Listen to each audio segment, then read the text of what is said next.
My name is Tyler Roicki. I'm here with my co-host Jimmy Dulin. You're listening to Agent Broker Conversations, where we talk all things real estate. And wow, it's the last month of the year already. Crazy. But Jimmy, how are you feeling about that? And how's everything going overall for you this week? It's a good week, my friend. Yeah, it is amazing that the year's coming to an end. It's amazing that the election process went in our favor. It's amazing the optimism that I'm seeing and experiencing. You know, I just heard a guy on the radio today, a talk show that I listened to when I was driving in the whole 4-mile drive from my house to my office, and he said, "Look, guys, don't think that January 20th that there's just a button that gets flipped and everything is perfect, because I think there's just so much optimism out there amongst people about the changes in the economy and what's going on." So anyway, I think we all have to be realistic, but I think, man, I'm feeling very good. I'm feeling like there's some great opportunities in front of us, and, looking forward to another 2025 of ABC, Agent Broker Conversations with you. So, all right. So first thing on my list, I talked to a buddy about this yesterday, and so we just have to talk about it. How many of these frickin' real estate companies will get out there and the brand will have a sinking ship, a brokerage that's tanking? These are franchises, right? And so they've got a tanking franchise. So what do? They contact one of their successful franchises and they say, "Hey, guess what, Tyler? We've got an opportunity for you to grow. We're going to give you one of our sinking ships because we think that's going to make your hopefully successful brokerage even better." Now, the spins that get put on this, "Oh my gosh, congratulations, we've grown again. We just took over XYZ office." This was so commonly done in my former brand. Your thoughts about the whole, we're tanking as a result of tanking, we're going to give this to somebody else and hope that we can put a positive spin on it? I don't know. I'm guilty of it. I did it, but I just find it, I don't know. I don't know what to say about it, because I don't want to call myself. I feel like if I say it's disingenuous, then I become disingenuous because I did it too. So I just think it's horseshit. That's bottom line. Any thoughts from you? Well, I've never been on that side of things. I feel like as an agent, when you were if you're in a brokerage and you can see the writing on the wall, like you go to the bathroom and there's no toilet paper in there because they just don't have the money. You go to the photocopier and there's 3 sheets of paper available to you. You know, you go to get coffee and there's no coffee. Whatever is the thing that triggers you to become aware of it. And then the next thing you know, your broker puts a spin on it and says, "Guess what, Tyler? I'm so excited. Our amazing team is going to merge with this amazing team, and we're going to become twice amazing." Have you ever been in that role as an agent? I don't think I'd be too excited about that. I had a joke. A buddy of mine, we started the same brokerage, and then we went to an independent before going to EXP. And like the last day we were at the independent, we kind of had this joke, because one of the things when the independent was giving us a tour of things, he was like, like ending the tour with like, "Hey, we're gonna have like fresh cookies here every day," like something like that. And I don't think he once had fresh cookies. Now, to be fair, he delivered on every single other thing he said he would do, but the cookies definitely, like, there were not fresh cookies every day. And we were kind of joking, like, yeah, we should just let him know, like, yeah, these cookies, man, like it was a deal killer. Like, we were kind of joking about it. But yeah, what you're saying is, yeah, I don't think I'd be excited about expansion if the base necessities aren't being delivered on.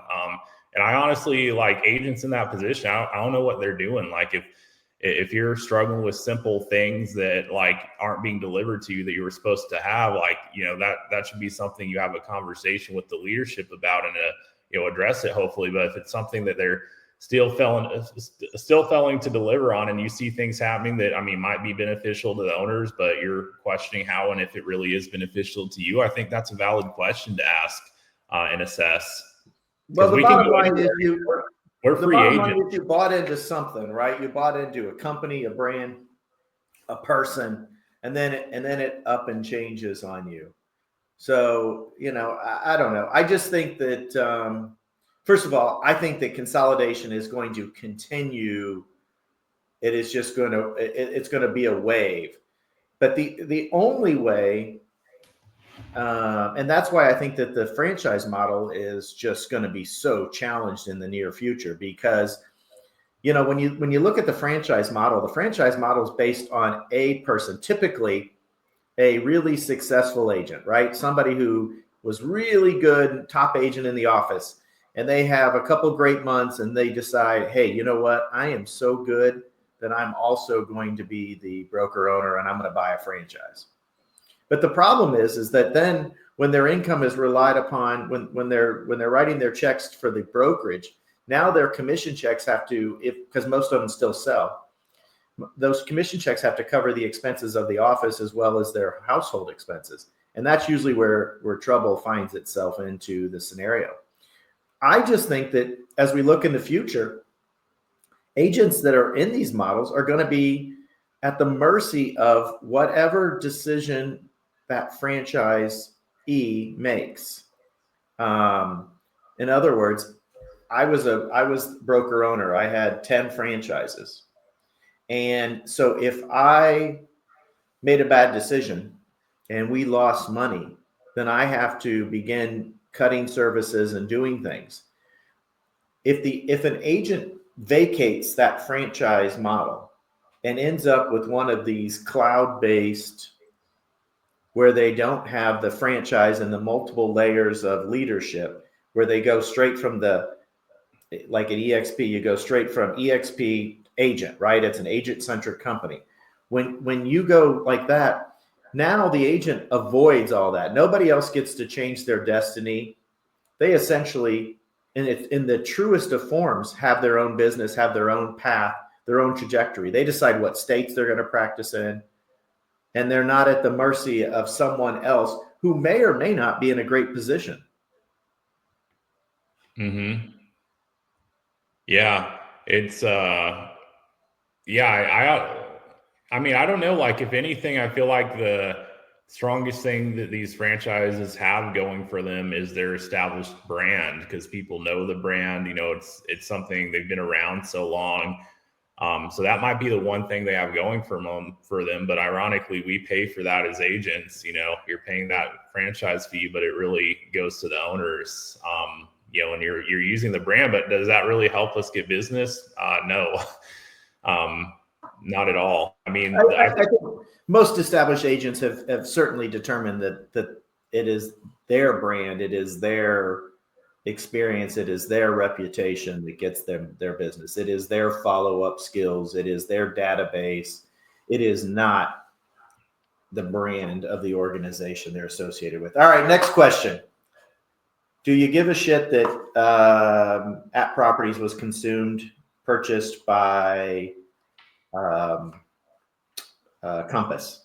Does it matter? Do you think the agents care? Does it move the needle? Does it do anything? Does it change the industry in any way, shape, or form? Or was this a similar scenario? Do we have two companies challenged that put their balance sheets and their profit and loss together and hope that they can somehow streamline some expenses? What do you think? Is At Properties Christie's? Are they like the same thing, or am I confused? No. So Christie's I actually looked at Christie's about Christie's is essentially a marketing. It's like Sotheby's. So Realogy that has Sotheby's and everything, they don't actually own Sotheby's. They just have a contract to use that brand name from the auction house. So Christie's is the same way.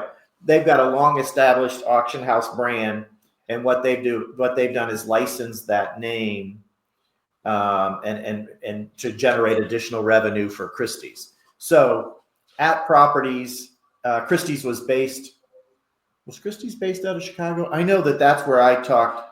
I had somebody come into my brokerage when I had my franchise about becoming like a licensee for Christie's in Indiana. So I know that there's a license expense associated with it, but no, I don't think that they buy that. But $444 million they bought at Properties. At Properties, home base, Chicago. I don't know how big they are. I don't know how many states or how many agents they have. I know here locally they've got a few agents, not a big sum of agents. They purchased a small independent here a while back. But I'm just kind of curious, how does Compass, who has long been struggling financially, I mean, publicly traded, so out there, information's exposed. How does a company that's long since been challenged buy another company for $444 million unless they go back to the well and borrow more from investors? Because they have yet to make any money. Yeah, I mean, probably adding to their debt, if nothing else, right? Or diluting the founder's stake in the organization, right? So, you further dilute your ownership. So that, I don't know. I don't know the what they did, how they acquired. I just know that they acquired. Obviously, for us in this market, but what it really boils down to, for us in this market, it means that we're going to have, I guess, more Compass agents. I assume they will rebrand themselves under Compass, and I guess that's the question that I'm after. As an agent working for a firm, you've chosen to be at X, Y, and Z, whatever it is, whether it's at this franchise or at Compass or at Properties, et cetera. You've made some conscious choice to associate yourself with whatever.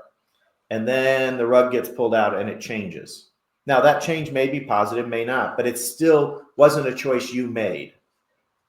I'm wondering from your perspective, how do you feel about that? Do you if you're an agent and someone else is making the decisions on where your business is going, how do you feel about that?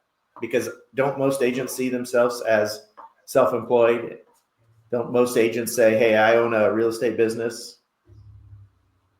Yeah, I mean, that's the reality. But yeah, I don't know that I'd feel good about it. I mean, it would have to be a pretty compelling, message and vision. But if you join one thing and then it gets absorbed by another, even if they try not to change anything, things change. You have new people step in leadership who you're supposed to go to for different things, new systems, being integrated.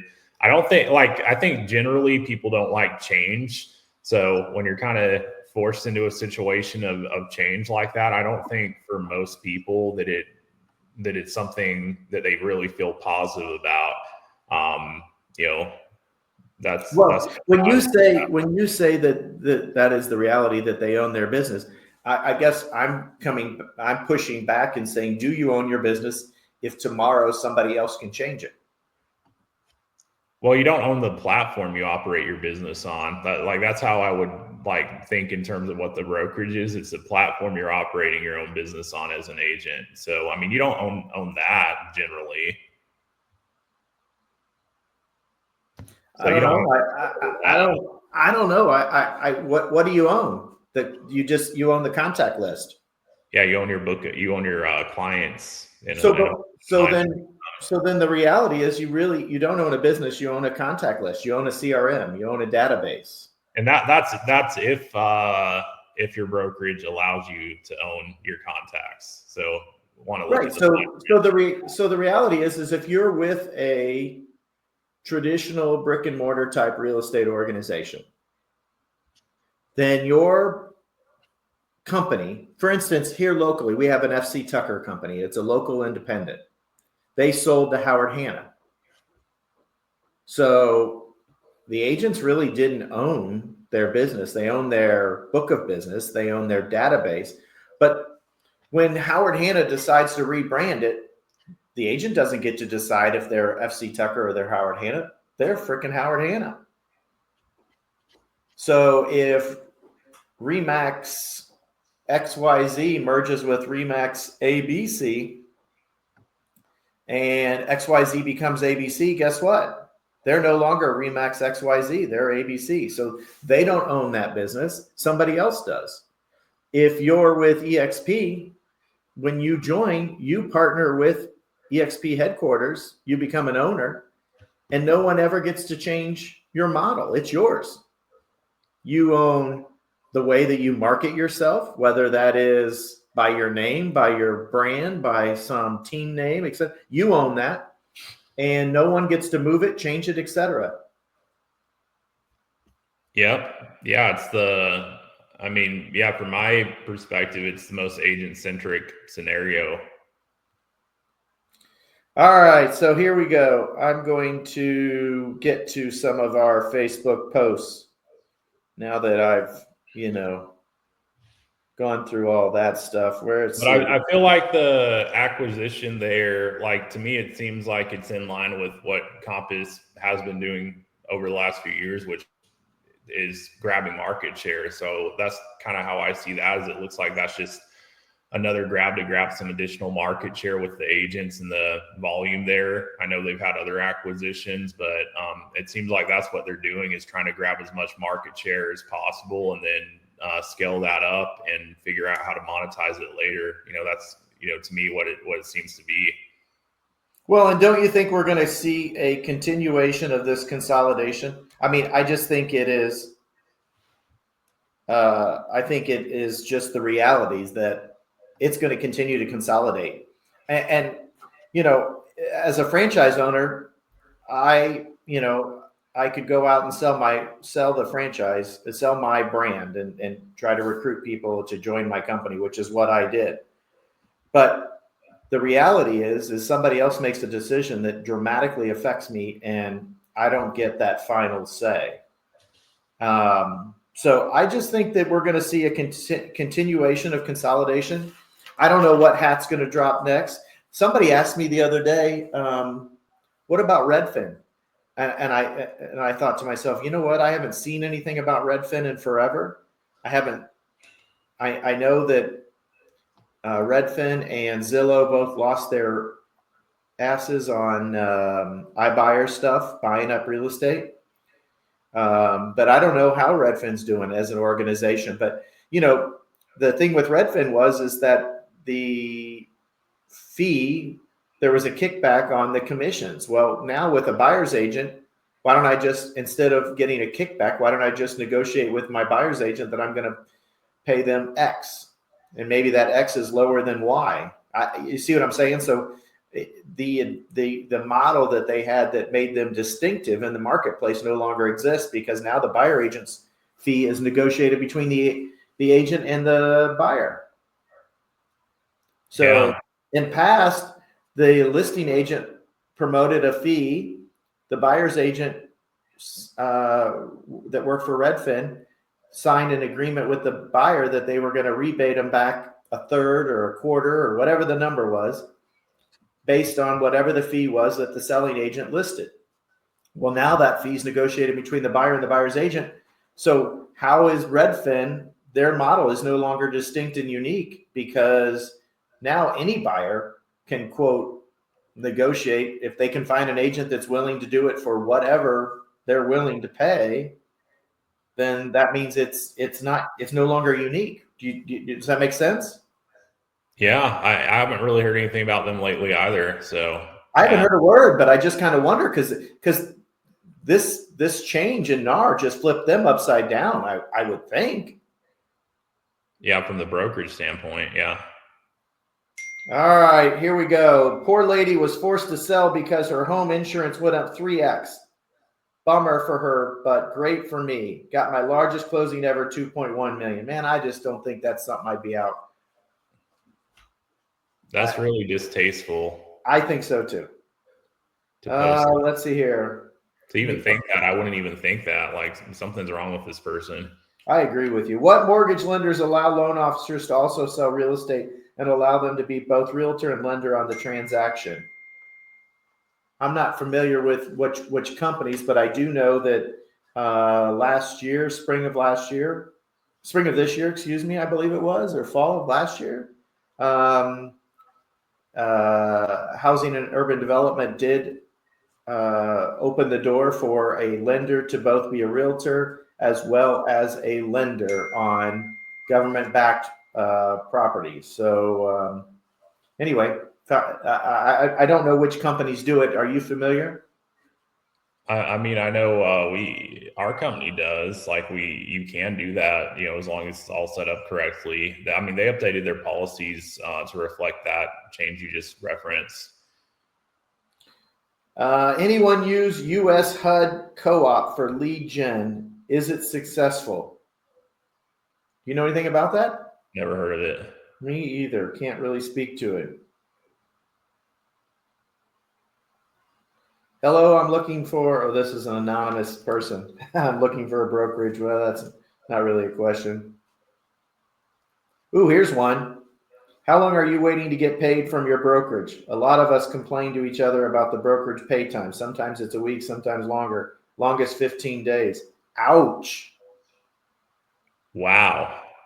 Can you imagine? I would think there would be a line at the exit door if you waited 15 days. They're like, if you're waiting that long, like even half that long, like I would wonder if your brokerage has a liquidity issue, and that's a big concern if that's what's going on. Meaning they're having trouble paying their bills, and they're having to borrow from Peter to pay Paul, and then pay you later. Like, there's no reason it should take 15 days. I mean, I think same day should be the standard, honestly, but I know not every brokerage is set up like that. But that's, same day is very much possible with the right systems and structure and, a financially strong company. Well, I mean, I think that's one of the real advantages to the EXP model is their same day pay. I mean, as long as you've got your documents in, they're going to front, soon as the deal's closed, they're going to front you the money before they even receive the money. Mm-hmm. So that if you want it paid that day, you're getting it within hours. And not only that, but you don't even have to rush to the bank because it's direct deposited in your account, which is a beautiful thing. All right. Hi, friends. Happy Tuesday. Question. Is contractually obligating a seller to sell at an appraised value and an appraisal contingency a thing in the initial contract prior to appraisal? Let me reread that. Is contractually obligating a seller to sell at an appraised value in an appraisal contingency a thing in the initial contract prior to appraisal? Your thoughts? No, I mean, maybe there's state specific scenarios, but I think the contract price is the agreed upon price, and if there is a appraisal contingency, that should outline, what would happen, if the appraisal missed. So I know that it can be agreed upon upfront what happens, but I don't think, I don't know every single state's contracts, but to me that doesn't really sound like a forced sell. I mean, you would probably know more as a broker on this. My thoughts is contractually obligating the seller to sell at appraised value. I'm going to say no, absolutely 100% not. That seems like putting the agent's needs in front of the seller's needs, and the contract is designed for the seller to decide. You're not obligating them to sell. You're not forcing them to sell. Any kind of terms that say they would be obligated to sell at an appraised value means that they would be forced to sell when they sign their contract, as long as they received a offer that was equal to the appraised value. I don't think that contract exists. So I'm going to say absolutely 100% no way. Let me see what the comments say.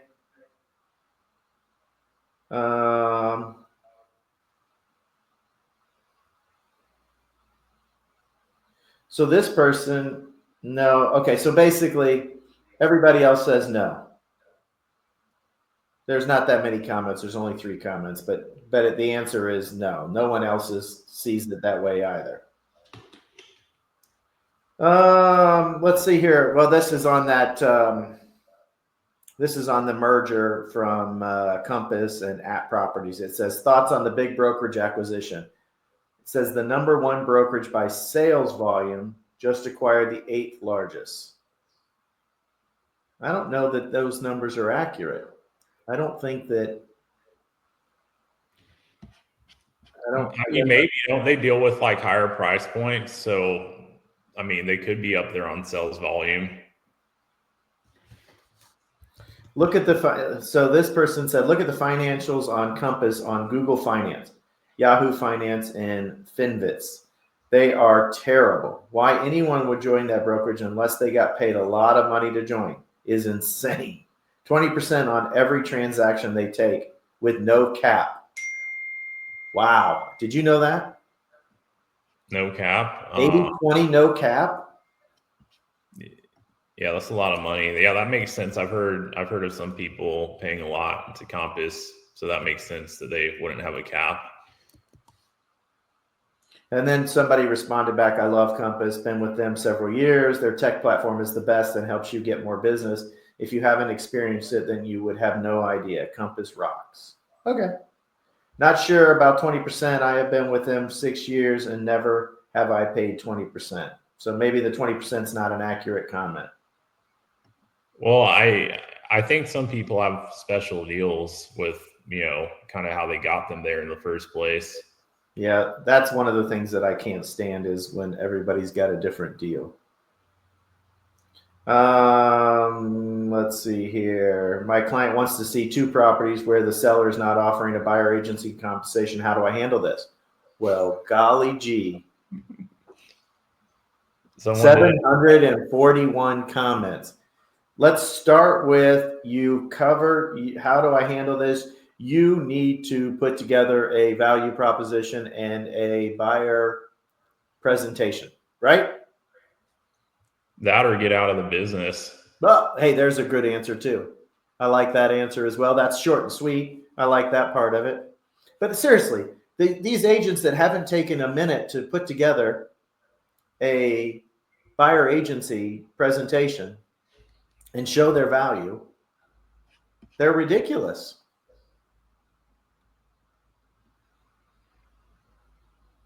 Finally got an iPad for my business use, so I am not lugging around the MacBook. Suggestions for top apps. You got any apps you suggest? I mean, for what? Like, what do they like? There's so many. I don't apps. think it's for dating. I think it's for real estate. Yeah, but I mean, I like to be able to easily look at stuff on the MLS. So make sure you got your MLS's app, whatever that is, so you can use it on the go. Anything else? All your showing stuff, like basically anything you need to run your business, I would make sure it's on your phone. You got any suggestions for how to grow your business with an app? Any apps out there you recommend? I don't know. I haven't sold a house and I haven't been out peddling houses. It would be good if you have a CRM to make sure you have that one. For social media, anything that helps you with content, like stuff that you can easily put together reels on. Like there's a bunch of different ones like InShot. There's articles on this. Like if you go to, I saw one recently, I'm trying to think of what website here. I think it was maybe The Close. I think on The Close, they have like a list of all these different apps. If you look that up, they have like recommendations on tech and stuff like that. What's it called? The Close. It's like a real estate news blog sort of site. The Close? The Close, yep. CLOSE. Yep. So glad I got that right on camera here. I'm a horrible speller. All right, 14% of realtors changed firms in 2024. Did you know that? No, I didn't know the stat.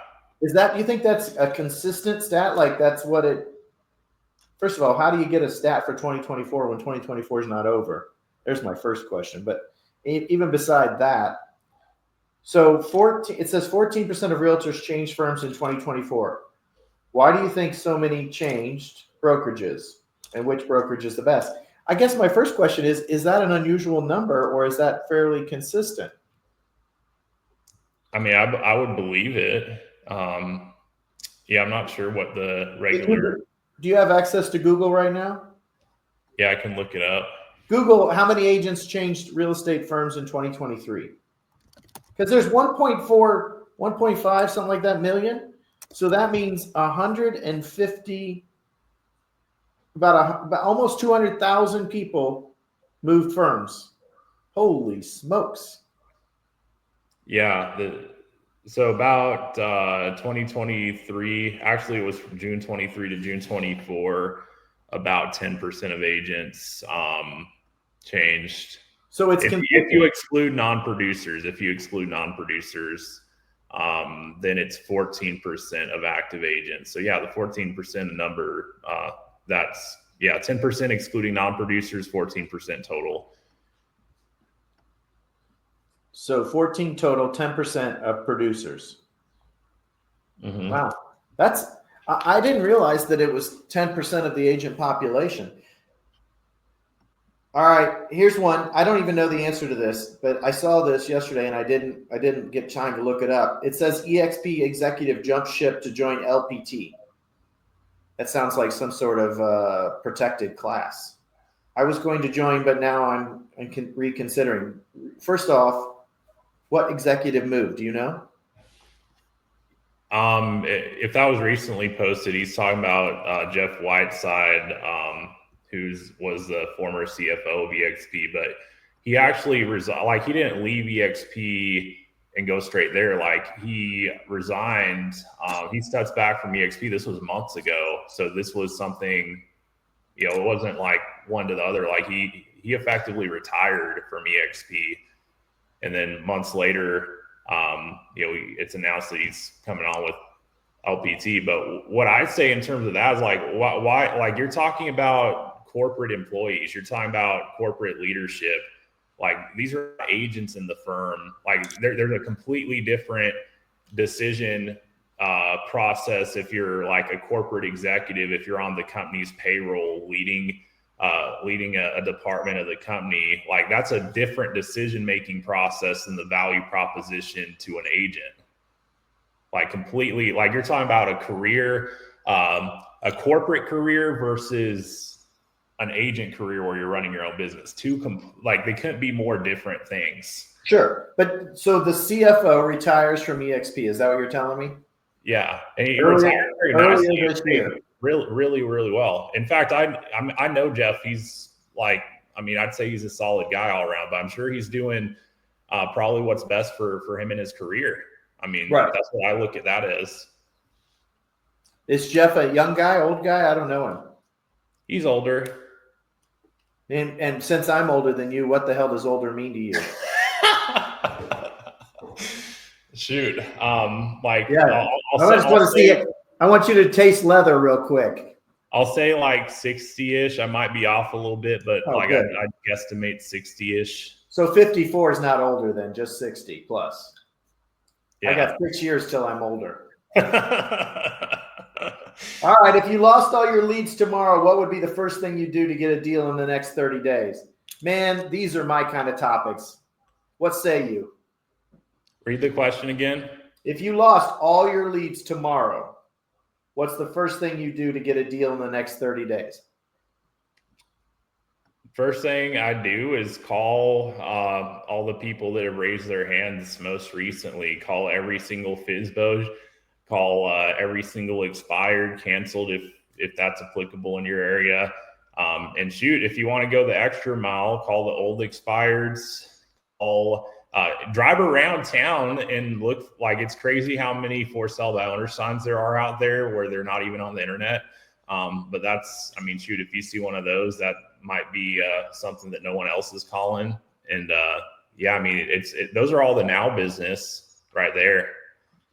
Yeah, I totally agree. I would add to that I would be, instead of just calling, I'd be out on doorsteps, because there's nowhere You have no greater opportunity to get somebody to activate and get a property listed and get a deal going than face-to-face, right? That increases your probability. Now, it takes more time to drive and to go face-to-face, but I may only get in front of, I may drive to 25 houses and only get in front of 2 people versus you getting on the phone. You may call 50 people, but my chances of the 2 people that I see face-to-face are greater than your chances of the, say, 10 people you talk to. You're going to need to book a face-to-face appointment because you can't convert them over the phone and just fax them or email them a listing contract and expect to get it done. You're going to have to see them. Most likely, not 100%. I get it. So yeah, I think what you have to do is you've got to identify people that want to sell or want to buy and get face-to-face with them. So we're on the same page. All right. I'm glad I'm not old, by the way, at least not in your eyes. Let's see here. Watched a ton of YouTube videos and learned how to offer. Going to escrow soon. What to expect after that?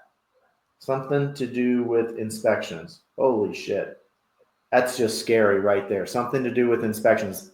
If they don't know what to do, man, part of why you pick a broker is you're picking somebody that you can go to and get the guidance and support and help you need to keep your ass out of the clink. No realtor wants to get in trouble with the law, the attorney general. That's an ugly place to go. Yeah. I mean, as someone who's posted a ton of YouTube videos, it's concerning how many people are going to YouTube to try to figure out things that their broker should be helping them with. Their broker, that they should have some kind of structure, mentorship, or they actually have the hands-on help with it.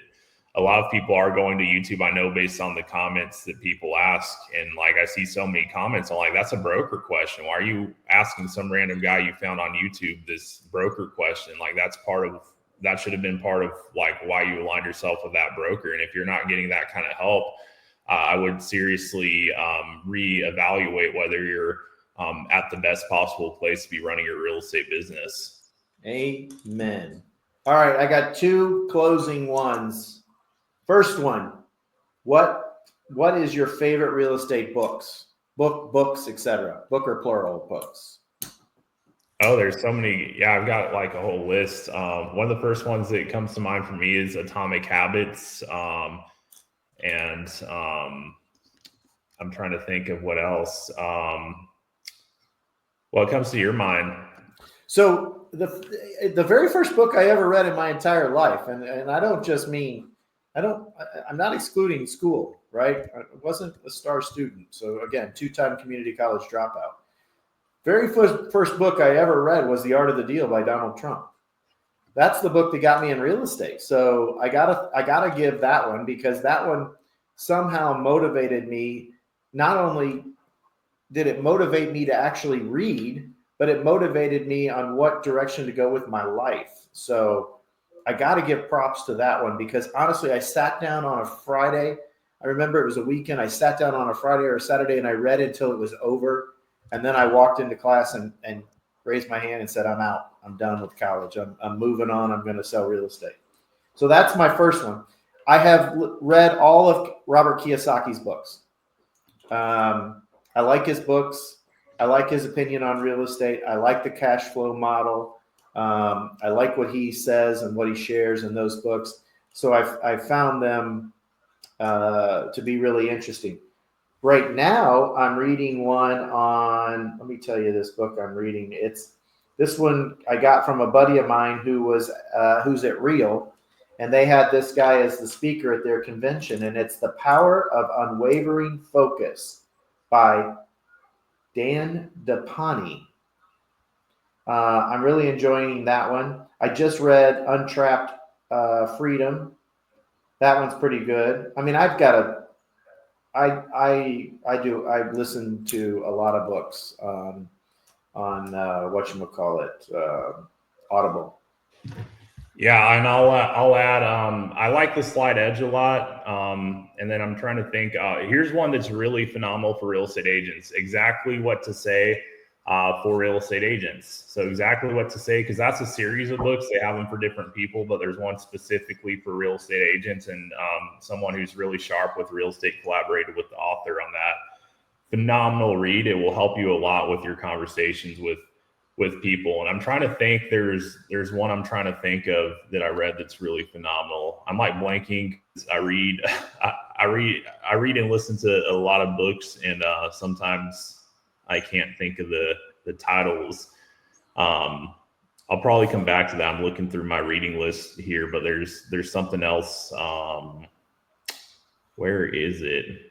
Yeah, there's a lot of good places. I would start with those we recommended and come back later if y'all figure out how to reach out to us, which that's not hard to do.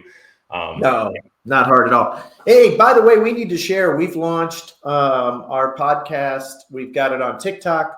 We've got it on Instagram. We've got it on Facebook. So lots of ways to see some of the content, things we're doing, comment, call us knuckleheads, praise us, bow, honor, respect, whatever it is you want to do. Plenty of opportunities. And my final question, and I want feedback, man. I really want to know. I found the book Ninja Selling. Y'all got to read that one too, Ninja Selling. Out of Colorado. I think so.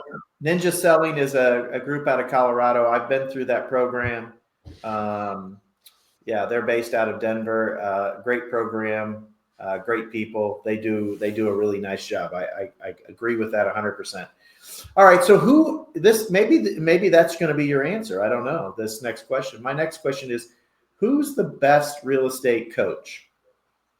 Like, what company is the best for somebody's getting started in real estate? What real estate coaching company do you recommend, and why? I don't know that I actually have an answer to that. Well, I'd love to get the feedback from people watching. I'd love to hear the comments. What real estate coach? So if you're watching this, you're seeing us, make some comments. Let us know. What real estate coach do you use? Why do you use them? And what have been your results? Like, why do you say they're the best? And why do you stick with that particular coach? Is it because you've grown? You're comfortable? And what's the model? Like, I know some coaches are more focused, like Buffini is all about building referrals, right? I think that others have different directions. Some are focusing on leads and online leads and generating social media leads, etc. So I do believe that there are different approaches for different companies, but which ones do you use? Why do you use them? And are you going to stick with them, or et cetera, et cetera? So give us your feedback. Give us your comments. In the meantime, like, follow, respond, comment, dislike, tell us we suck. Whatever comes to mind, we're open to it. We've got thick skin. I don't think your feelings are going to be hurt if they tell us that they don't like you, they don't like me. Are your feelings going to be hurt? No, I don't think it's going to bother me. So. Good. I'm glad to hear that. I hadn't, just for everybody to know, I didn't ask Tyler in advance if he was going to be have his feelings hurt if somebody told him he sucked. So go ahead, tell him he sucks if you want to. If not, tell him you like him and that I suck. I don't know. Anyway, until next week, have a great week. This is Agent Broker Conversations, always tackling the things that are online. We want to talk about the stuff that you want to talk about. So keep making your comments, keep giving us feedback. Tell us what you like, tell us what you don't like, follow, etc. We're going to keep putting these messages out there. Take care.